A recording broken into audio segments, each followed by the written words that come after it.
Michael, do you know what the leading cause of death for pregnant people is? Pregnant people? Mm-hmm. Mothers?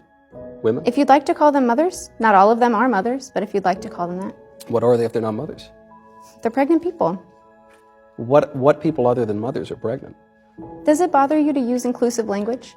Well, it's just interesting because I prefer to use precise language. It's interesting because you come into this conversation, trying to hold this moral superiority, but then I try to be moral when I can, but Right, but when I use inclusive language, which it only takes a couple extra syllables to use inclusive language. To include and who? It seems to include people who don't, identify as women but can become pregnant.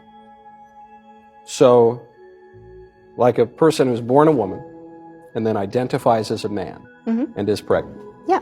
So you're telling me that in order to be a moral person, I need to accept the idea that a man, someone who is born a man and looks like a man, can really become a woman. That's a prerequisite of my being a moral person.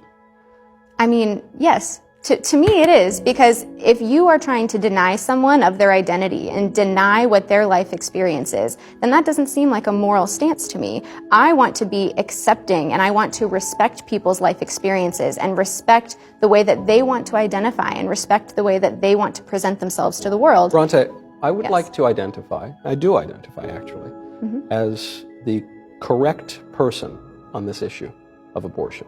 I identify as being correct and more correct than you on this issue. And I would just ask that you accept and affirm my identity.